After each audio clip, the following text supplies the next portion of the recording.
رب اشرح لي صدري ويسر لي أمري واحلل عقدة من لساني يفقهوا قولي. السلام عليكم ورحمة الله وبركاته. رمضان مبارك، كل عام وأنتم بخير. إن شاء الله waxaan isku dayi doonaa bisha Ramadaan in aan muuqaalo badan aan soo gelino channelkeena oo ku saabsan tiknoolajiyada iyo saamaynta uu ku leeyahay Ramadaanka. muuqaalkeenan maanta insha Allah waxaan kaga hadli doonaa qodobo muhiim ah oo laga soo highlight gareeyay Ramadaanadii ka horeeyay Ramadaankan, gaar ahaan adeegsiga mobilka iyo guud ahaan isbedelka internetka ku dhaca xilli kasta ama bil kasta oo Ramadaana. qodobka koobaad waa qodob rikoodhka adduunka galay ama waxa loo yaqaano Guinness World Record-ka galay 2020kii ayay 6 nin oo Sacuudiyaan ah waxay sameeyeen live streamkii abid ugu views badnaa xilliga Afrika. 6 nin waa 6 nin oo caan ah u dhashay waddanka Sacuudiga. waxay soo galeen live stream. hadafka live streamkana wuxuu ahaa in ay dad badan hal mar ay isla wada afuraan. ku dhawaad 190,000 oo qof ayaa live streamkii soo galay. 190,000 oo qofna waxay hal mar wada fureen soonkii xilliga Afrika kadib markii ay dhacday qorraxdii oo dhamaatay maalintii soonka. qodobka labaad waa cilmi baaris la sameeyay 2020kii.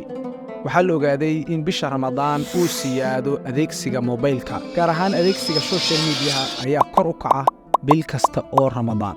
ka hor bishan Ramadaan oo hadda aan ku jirno, bilooyinkii ka horreeyay oo dhan cilmi baarista waxay sheegaysaa sanadba sanadka ka dambeeyay in ay kor u sii kacayso adeegsiga mobilada, gaar ahaan social media. cilmi baaristani waxaa la sameeyay 2020kii. 5% ayuu Facebook viewska uu kor u kacay bishii Ramadaan markii lagu guda jiray. 2020kii ilaa inta hadda u dhaxaysa 2024 Facebook adeegsigiisa sanad ka dambeeyay kor ayuu u kacay. waxaan is leeyahay sanadkan ama bishan Ramadaan 15% 20% uu gaari karaa, maadaama baraha bulshada oo xilligaa ka horreeyay in badan oo asaga hadda ka hormaray oo aad looga adeegsi badan yahay. sidoo kale YouTube viewska wuxuu gaaray 11%, halka YouTube commenteska 50% uu siyaaday bishii Ramadaan sanadkii 2020kii. waxaa xilligaa aad u badnaa dadka commenti ku dhiiglayaasha ah, maadaama wadamada inta badan ay markaasi ku jireen xayiraado coronavirus. 18% ayay Twitterkana la isku dhaafsaday, ama tweetska iyo commentiga iyo waxyaabaha reply-ga la isu garo kor u kacay. qodobka saddexaad ee 2020kii cilmi baarista Ramadaanka lagu sameeyay la ogaaday ayaa ah raadinta Google xogaha laga raadiyo ayaa laba jibaarantay. dhammaan dadka xilligaa wax ka raadinayana inta ugu badan 60% ka mid ah waxay adeegsanayeen mobile. sidoo kale xarumaha ganacsiga Ramadaanka waxaa la ogaaday in ganacsigooda uu kor u kaco. markii aad fiiriso magaalada waxaad arkaysaa discounts aad u fara badan. 50% ayaa qiimo dhimis lagu sameeyay, 20%, 40%.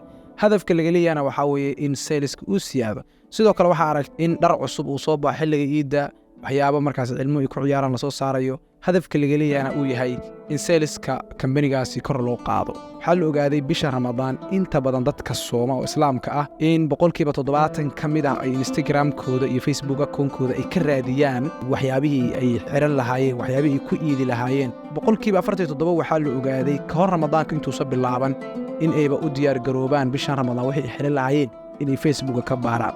sidaasi waxaa opportunity ku helay social media oo muuqaalka raantiisa soo sheegnay in adeegsiga social media uu kor u kacay. qodobka shanaad ee ugu dambeeya oo Ramadaanka laga calaamadeeyay ama laga highlight gareeyay ayaa ah annaga dhan aan wada ogsoonahay waa qodobka ugu muhiimsan, ugu wanaagsan, uguna fiican. sanad walba oo cusub, Ramadaan walba Ramadaanka uu ka dambeeyo, waxaa online-ka ama baraha bulshada kor u kaca dadka deeq bixiyaasha ah oo online-ka lacagaha ku dirsada si walaalahooda aan afurka haysan, walaalahooda agoonta ah, walaalahooda tabaalaysan markaasi loo afuriyo, loo iidsiiyo, cunto ay u helaan, farxadooda looga qayb qaato. runtii waa qodob mudan in la dhiirigeliyo. 2020kii, 2021kii, 2023 sanadba sanadka dambeeya dakhliga lagu aruurinayay online-ka oo loo aruurinayay tabarucaad ahaan kor ayuu u sii kacayay maruu gaaray $1.8 billion xataa 2020kii iyo 2021kii. ugu dambeyntii waxaan rajaynayaa muuqaalkan inaad wax ka faa'iiday. saaxiib, Ramadaan ayaa lagu jirayaa. haddii Ilaahay nabad kuu gaarsiiyey waxaan ku leeyahay alxamdulillah, waa inaad dhahdaa ka faa'iidayso taleefankaaga iyo aaladaha kale ee tiknoolajiyadda aysan waqtiga kaa luminin, ee ka faa'iidayso waqtigaaga. insha Allahu waxyaabo badan oo aad kaga faa'iidaysan karto adigoo tiknoolajiyadda adeegsanaya si positive aad u isticmaali karto, aad waqtiga u kontrooli karto, Ramadaankaagana uu kaa caawinayo sidaad Ilaahay ugu dhowaan lahayd. ayaan insha allah muuqaalada xiga kaga soo hadli doonaa haddii ilaahayna waafajiyo. waxaan idin leeyahay ramadaan mubaarak kullu caam wa antum bikhayr. muuqaalkan muuqaalka xiga ayaa noo ballana. wasalaamu calaykum waraxmatullaahi wabarakaatuh.